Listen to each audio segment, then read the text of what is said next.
Hello, and welcome to today's episode of the How to Choose Happiness and Freedom Show. I'm your host, Lauren Foster, happiness teacher and founder of Be Happy First. And I'm so excited to have as my guest today a fellow life mastery consultant who the universe conspired to bring to me. And she is also what is so near and dear to my heart and that I feel the world needs so much more of. She's a naturopathic doctor.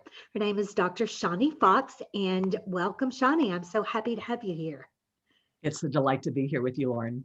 Yay. How much do we love Mary Morrissey and the Life Mastery Institute? Oh, she changed my life. You really did. Okay, so um, Shawnee is the founder of Healing and Hope for Cancer Survivors. So we're going to very much talk about that today because I don't know a single person whose life has not been touched by cancer, um, by someone very close to them or themselves. And so Yes. it's really prevalent. But I want to preface all of this to say that everything Shawnee's going to teach us today, I know this, applies not only to cancer, but any disease, any struggles, any fear. We're supposed to have happy, fulfilled, amazing lives, no matter what our diagnosis is, what our past is, or anything. So tell us about you, Shani, how you arrived where you are, why you do what you do. Why do what I do? Because there's a need. Because there's a need. I mean, it's a bit of a story as to how I got here, Mhm. but the bottom line is that fear is the most common side effect of cancer. Research even holds that 70% or more of cancer survivors struggle with persistent fear. And that easily makes it the most common side effect. So it is a huge issue that's out there, and it's not very well acknowledged, much less supported. Not that you support the fear, but the resolution isn't supported by the medical system. It's not even acknowledged particularly. It's typical for a cancer survivor, when they finish cancer treatment, for example, that they get to their last chemo or whatever the last treatment is, and there's cupcakes and balloons, and there's a big celebration, which there should be. It's a big milestone. But what they get after that, the moment after that, what they get is, go have a nice life. And the person themselves know that they're not done. They're just beginning. They are not in any position to start a new life. They're exhausted. They have symptoms. They are struggling in very many cases, and not to mention that their identity has been shattered also. Right. And so they need, at that point, a lot of support. And unfortunately, that's not something the medical system sees yet. So that's the niche I aim to fill. Okay, so the fear of reoccurrence is It's mostly a fear of reoccurrence, or at least that's how it shows up. That's what people will recognize. I see you've got a cat in your picture too. You may have heard mine just now. she'll butt in once in a while on the conversation. yeah, I will too. Animals are welcome here. My golden retriever is behind me on the couch there. Oh, lovely. Okay. There's another dog and four cats running around. They're all welcome. That's This is right. where we That's belong, wonderful. That's right? wonderful. Yeah. So, what I want to get later into the more of the specifics of what people can do instead of letting their diagnosis be the Yes. boss that says on your website you might have cancer, but doesn't cancer doesn't have to have you. That's Which right. yeah, I love the way that you put that. But let's talk a little bit about what a naturopathic doctor is and does. Absolutely. A naturopathic doctor believes that the mind and the body, first of all, are one entity, and that the entire entity has to be whole and healed for the person to be truly well. So, therefore, the approach is that whatever comes up by way of symptoms is usually just the tip of an iceberg. That's the body's way of saying, I need help. But what the naturopathic doctor will do, instead of simply giving, let's say, a pill for the symptom, which figuratively is what the Western medical system does, the naturopathic doctor is going to look for the reason you're having that symptom and treat the underlying cause. So an example would be migraine headaches. You know, it's possible to take a painkiller and do away with the migraine headache within a fairly short amount of time, and even have that happen time after time. But if the root cause of the migraine isn't treated, then the migraines will continue and the person will continue on medication. And the minute the medication is not there, the problem comes right back. So it's about getting to the root cause of problems and making the entire person, mind and body, healthier. Right. Okay, I love that. So how does so your specialty is in your attitude and um your outlook, if you will, your perspective, but there's more things like diet and exercise. Oh, sure. Yeah. So in order for the entire being to be well, we have to get at all aspects of lifestyle. A person who's living really well is going to be a lot less likely, it's not impossible, but it's less likely that they'll run into chronic health issues.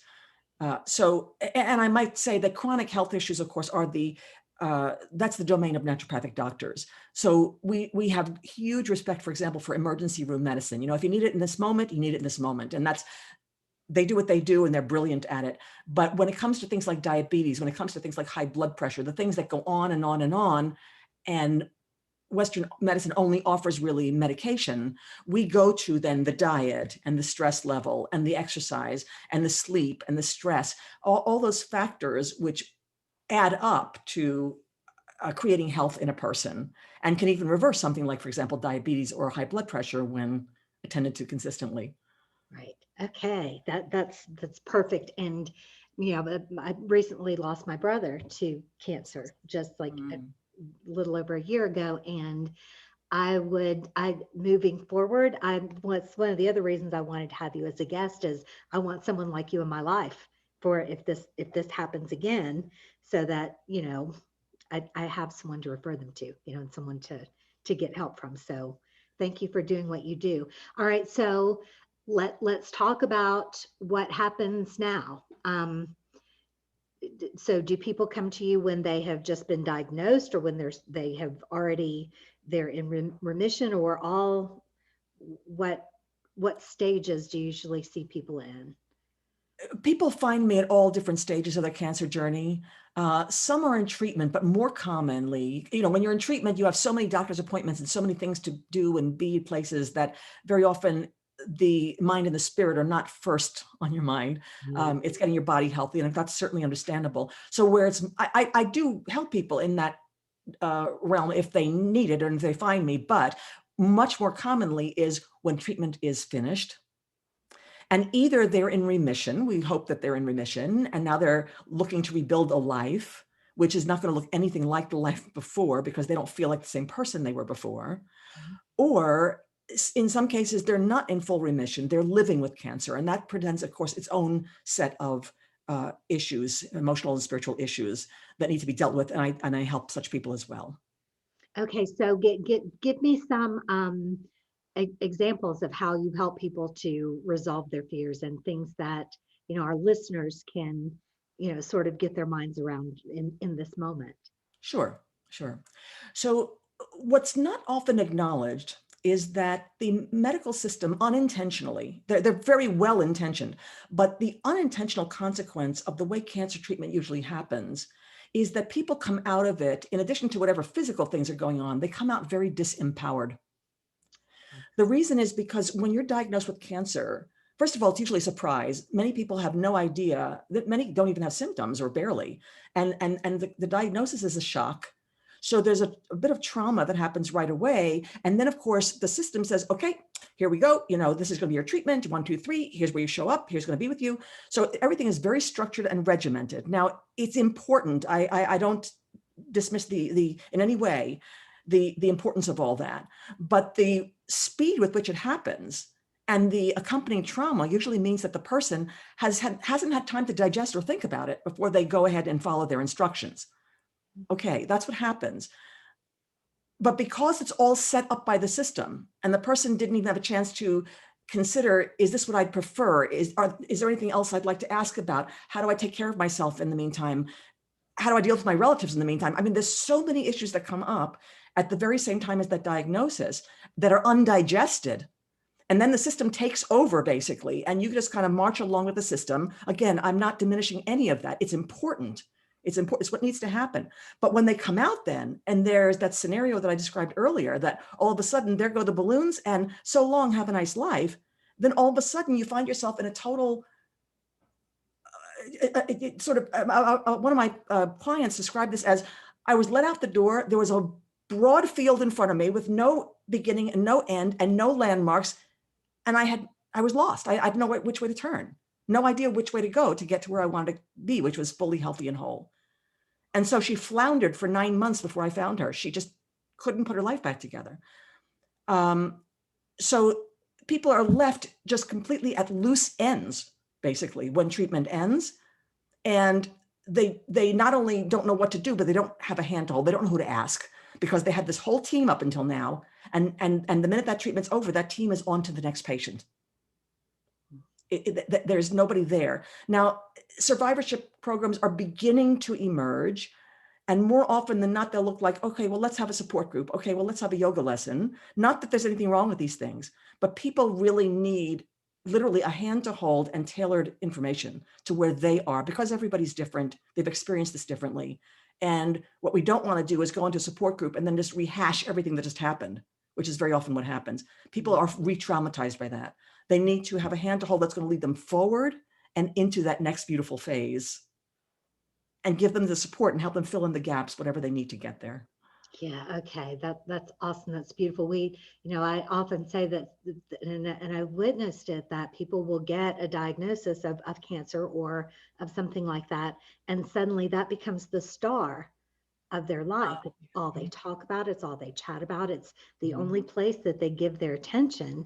And I get it. It's sort of trying to take over your mind, but how would you advise someone to be able to take their attention away from that diagnosis and focus on healing, on what comes next?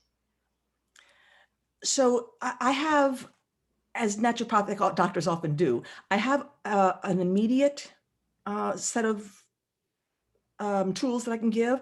And then I have, of course, the longer term plan. It's just like we talked about the migraine. If a person's in pain, they very often do need a painkiller, and then they'll start working on their diet and everything else, right?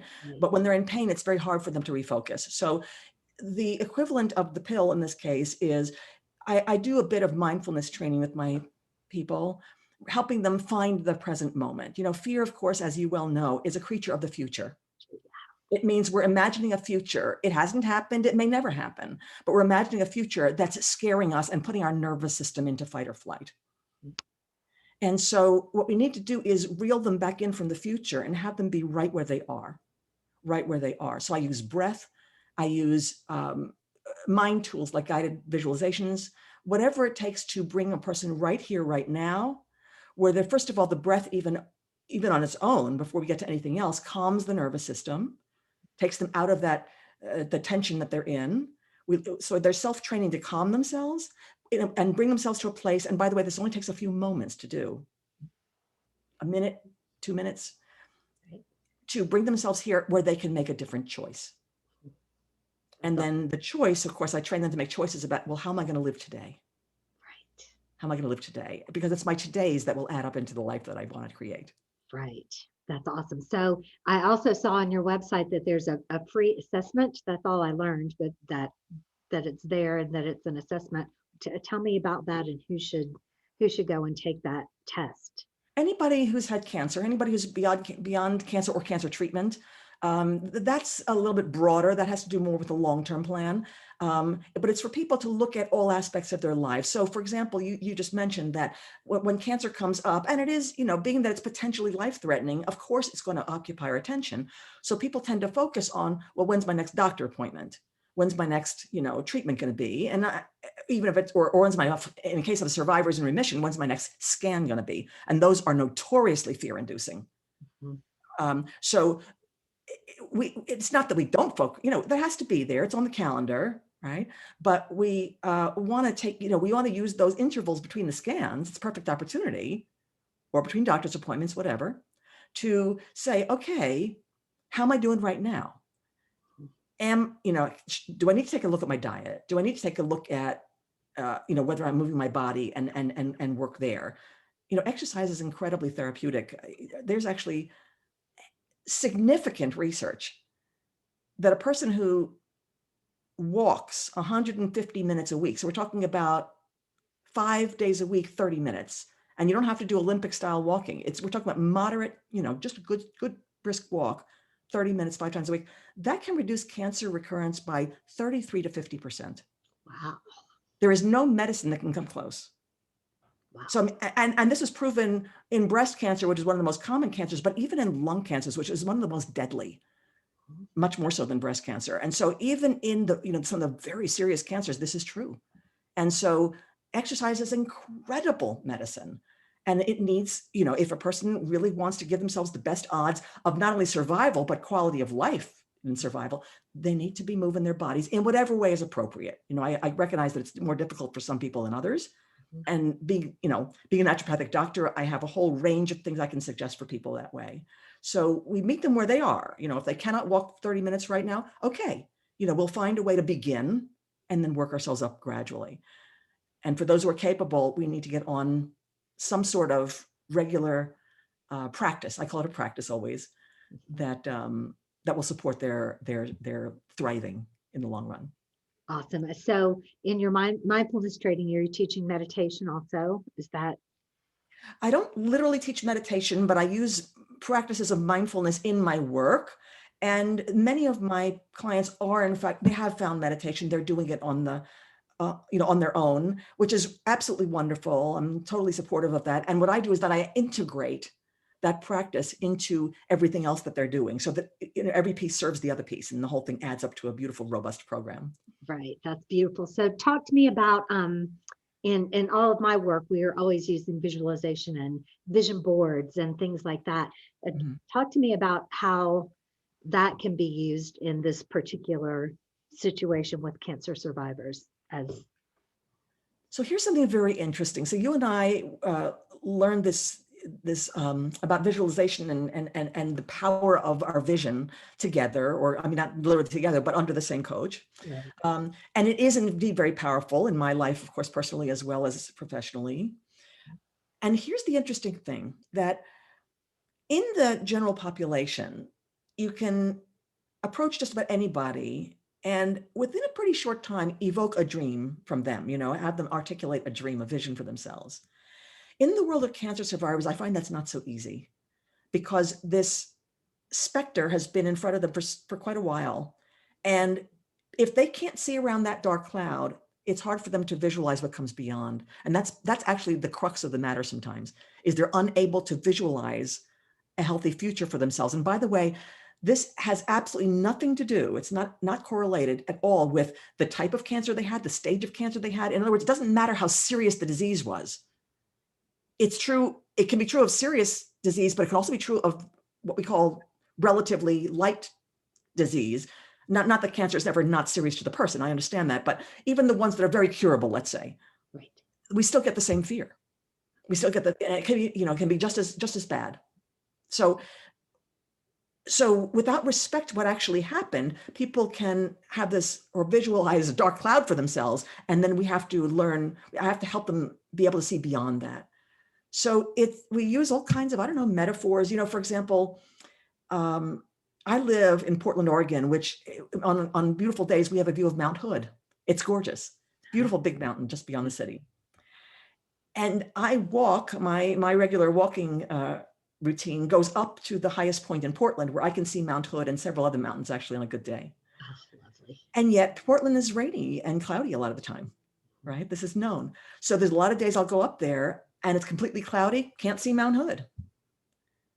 And I remind myself that Mount Hood is still there. I just can't see it that day. Because you can't see that.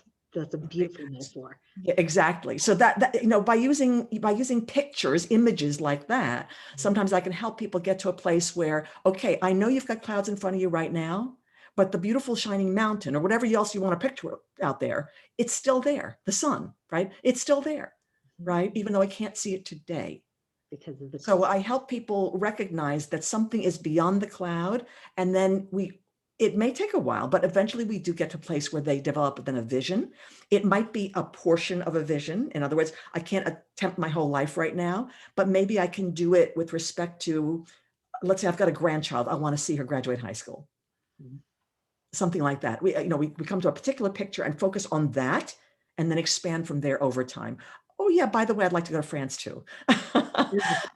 So we expand to other realms of life, but we find the one that's most on their hearts and start there and work outward. So even developing the vision is a significant part of the work with cancer survivors, or at least can be.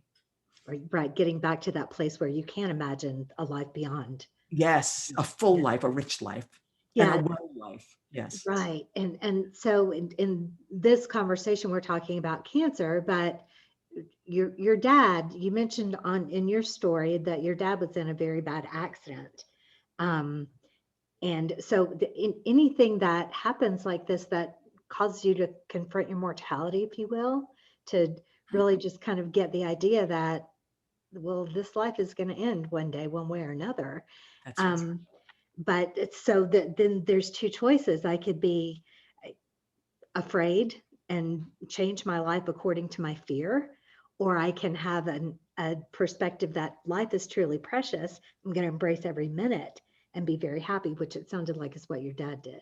But That is exactly what my dad role modeled for me. My dad, at the age of 52, was in a terrible car accident. He was hit as a pedestrian, uh, and um, was unconscious. He was in a coma for a while, um, and eventually healed from this.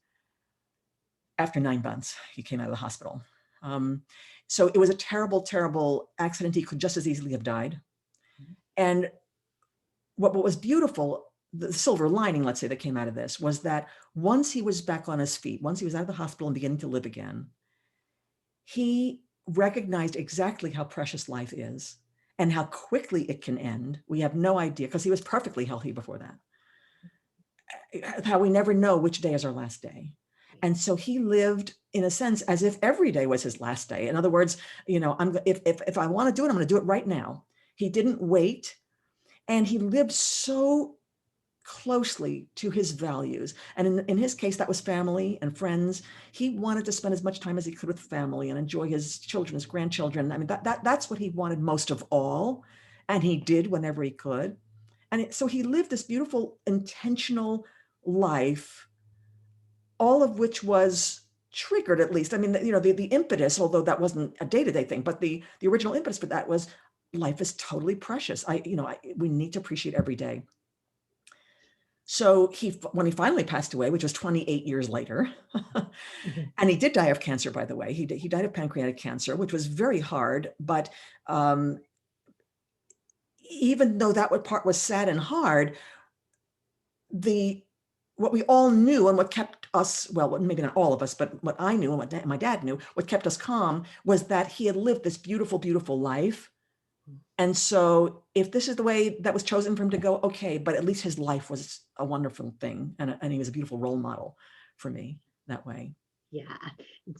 And so many times we see that living through something scary like a bad accident or cancer or something like that Yes. does really turn out to be an amazing gift Yes. that contributes to a future life that's incredible. Do you Yes. find that too? Well, Yes. and being able to look at that as a gift and be able to find the gifts in. Yeah, I'm smiling a little bit because I agree totally with what you say in principle, absolutely. And my father would demonstrated that. But cancer survivors is very interesting. Gift is a bit of a charged word with them. What? Cancer is a gift? It can take quite a while to get past that. So even though I hold that, yes, there's going to be a blessing in this, perhaps many blessings in this, eventually, they may not see that right away. And I don't push that point. I let them come to that down the line whenever they get there. Let life prove it to them. Let life prove it to you. Yes, Right. exactly. Yes, yes. Interesting. I wouldn't have thought of that because, Yeah. and it might be please give me a break. What do you mean a gift? I Yes. see what you mean. Yeah. I do come across that, and there's no reason to push it. Like I said, I meet people right where they are, and if they can't see something like that, there's no reason to go there. There's many other ways to get where we're going. Right. Gotcha. Cool. All right. So you are also an author. Tell me about your book. Yeah, it's actually a little multimedia kit. It's a short book, and it comes with a CD with guided visualizations and also a workbook, Right. as well as a quick start guide, which is a little poster. So the purpose of all this is this covers those little tools I talked about before. In other words, this is how to you can train yourself actually to have that approach of bringing yourself out of the worry back to the present and then making a new choice in the present day. So that method, that piece of my method is actually available, you're right, in kit form on Amazon. The Cancer Survivors Fear First Aid Kit is what I call it, a Fear First Aid Kit. All right. All right. Yeah. So no matter where you're watching this video or listening to the recording, if you just look down, there will be show notes that have the links to go and find out more about Dr. Fox, and the link to her book and the link to the assessment, all that, anything you could possibly want to be able to learn more about what she's teaching and how she's helping, we'll provide that for you. Yeah. All right. So what would you, I have a sister who had breast cancer a long time ago. She's a survivor. And I never thought to ask myself if she lived in constant fear that it was going to come back. But then she was recently at a checkup of some kind and they saw little spots of something somewhere, and panic ensued. And I'm like, oh my gosh, I guess that's always there. Yes. And my brother, I think I mentioned before the show, he survived 18 years with bladder cancer, that he would have to go and get checked every 6 months Mm-hmm. or maybe more frequently, and sometimes it would have to be removed, but I mean there was no way to make it go away until it came anyway. That's how he did eventually die from that after 18 years. Mm-hmm. So there's such a giant place, and this is just my family, this my Yes. immediate family. Yes. So I love what you're doing out there. I'm going to make certain that um, they're able to get these resources and get some help, and this has kind of helped open my eyes a little bit to what they might be going through. I'm incredibly healthy and have, Oh, yeah. so so sometimes you need a different perspective to be able to really understand what's happening with other people. Um, yes. so talk to me a little bit to that question, to the family of survivors. Do you get involved with how those relationships work? And I would imagine that cancer itself kind of wreaks some havoc on relationships, It can. right? Yes, and I do serve the loved ones of survivors as well when there's a need. Absolutely. Mhm. I have said for a long time that cancer is a truth teller. Cancer, under those circumstances of somebody in a family network, let's say, who has cancer, all of a sudden, anything that was ailing in the relationship, but maybe that was under the rug for the longest time, okay, we'll just deal with it. Okay, we'll just ignore that. It will come to the surface under those conditions of great pressure. Right. So again, in the moment, it can be very difficult to deal with, to the point where relationships often break. And yet the person, the survivor, who's not, let's say when they're a patient before they're a survivor, they have to focus all their resources on what they're going through. They don't have the resources, the energy to deal with that. And so this can go on for a long time. The broken situation can go on for a long time before anybody who's had the cancer who is able to deal with it. And so, and yet we have these then outstanding issues. So this is part of survivorship. Anything that ruptured in relationships during the actual experience, then is still there to be dealt with in that survivor period. Right. So yes, this is absolutely something I deal with. And even though no matter what the behavior was of the people around the survivor, which usually, again, is very well-intentioned, but sometimes very unskilled, Mhm. we have to start with the survivor themselves, assuming the survivor wants to repair this, which is not always a given, but assuming they want to. Then we start with the person themselves, because as you and I both know, that's where any of these issues begin. We have to check on where we are. Not that you've done anything wrong as a survivor, but we have to check in what is going to serve you in repairing this and what's not going to serve you. It's not uncommon to find resentment. Gee, somebody was not there for me when I really expected them to be, my sister, my brother, or it's interesting. It's very common to hear that during treatment, but then you have a different version in survivorship. In survivorship, it looks like, well, the doctor said we were done, so we're done, right? You're back to normal, right? Right. Why are you still talking about your cancer, right? So they can't understand that this journey goes on way beyond the chemo or the surgery, whatever happened. So there's the theme of fear. Is there an idea of banishing fear as a preventative measure? I mean, what are I believe that any disease starts first in your mind and your soul, and that it then begins to manifest in your body. And how could we get out ahead of that? How can we live a life that is without that fear and without that stress, and therefore maybe avoid the whole cancer journey? Is that Well, it's pretty evident that stress can contribute to a cancer diagnosis. It's that there's plenty of evidence and also clinical evidence, which means it's not research published, but the people that I work with see this all the time. So it's true that if we manage stress, that is one large factor which won't contribute to a disease journey. Having said that, there's nothing fair about cancer, unfortunately, and you can often see very healthy people with a diagnosis, you suddenly receive a diagnosis of cancer. We have to remember, for example, that there are environmental factors out there, electromagnetic frequencies, pollution, which our body deals with anyway. And these things will contribute also in a large way to the health of our bodies, and we can't control them. So, cancer, it's like a jigsaw puzzle. Yes, there might be stress. Yes, there could be poor diet. Yes, there could be, other things, smoking, for example, with lung or bladder cancer. So some things it's pretty evident that there's a connection, and there's some things that it's pretty evident that there is a connection and they're not controllable. Some are, some aren't. So we can't always avoid a cancer journey, and we can't blame ourselves for that, even if we've had very wonderful health habits. But having said that, there's also, of course, genetic factors which contribute for some people. right? No control, right? But having said that, can we do things that are likely preventative or certainly give ourselves much better chances? Yes. Because again, we see this in survivorship, we see this, like I mentioned about exercise before, things that are documented to be able to prevent the recurrence.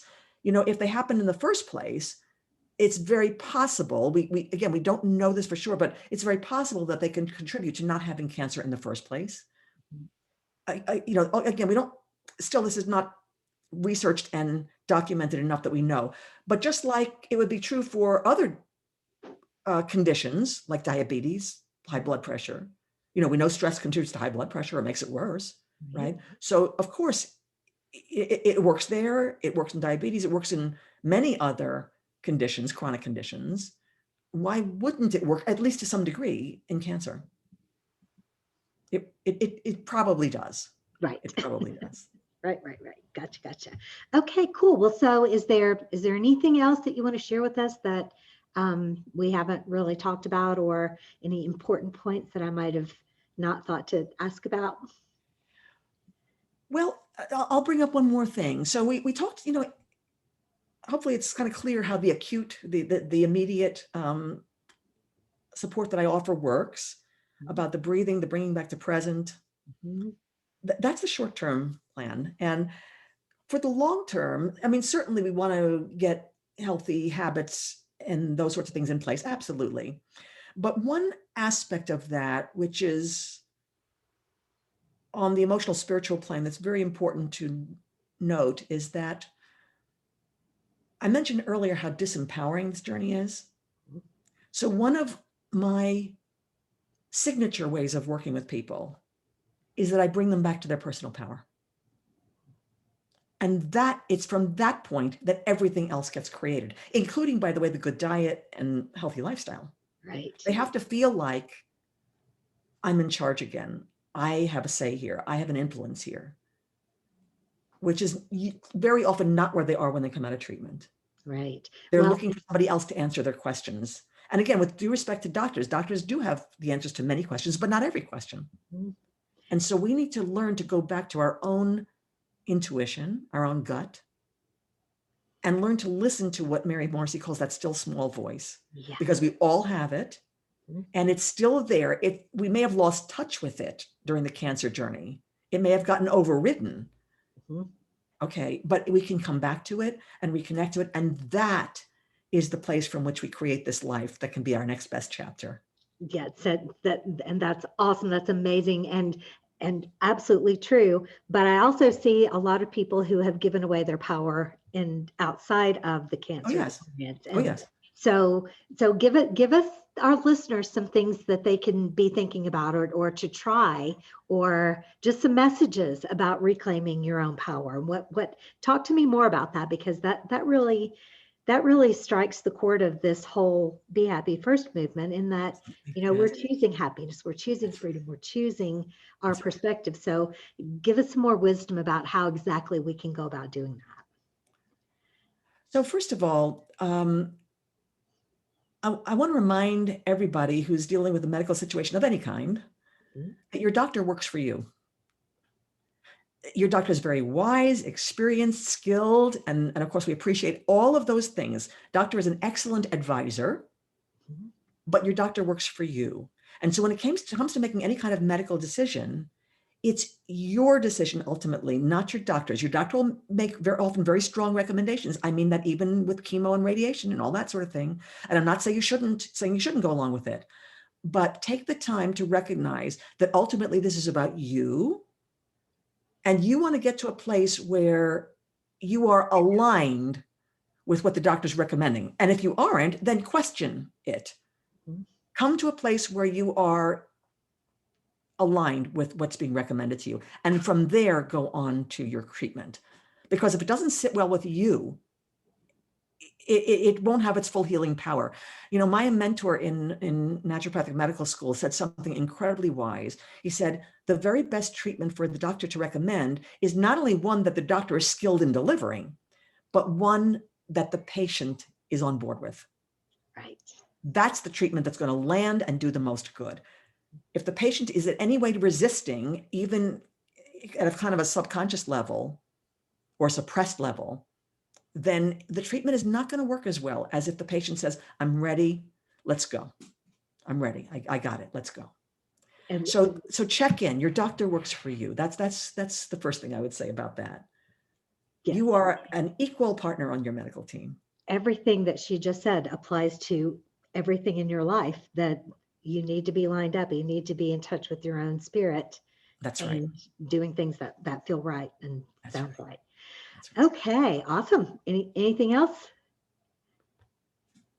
That if I could say one thing to all the cancer survivors out there and their families, what I would say is that you've been through a lot.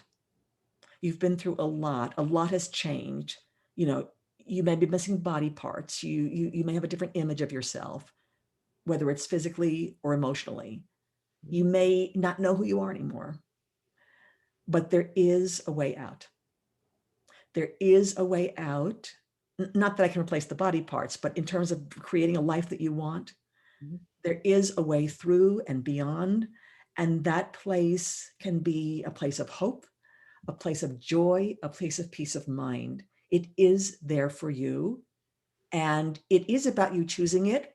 Like you say, I'm totally on board with that. However, if you can't find that, then that's what I'm here to help you with. It's to help you find that place from which you will create this life that is totally wonderful and satisfying to you. Great. Awesome. Happy and satisfied and free, no matter what you've just survived. That's what you're helping us get done. I love it. Thank you so very much for being with me today. This is an excellent episode. And again, wherever you're watching or listening, look below and we'll give you ways to connect with her, drshanifox.com, SHANI. That's the easy way to go and find everything that That's you right. that you can there. So, all right. Well, thank you again for being here with us. My joy And and pleasure. yeah, and thanks for listening. I'm going to be back next week with another great guest that I don't know who it will be, but I promise it will be just as astounding. In the meantime, remember that happiness is a choice and you can always choose to be happy first. I'll see you next week.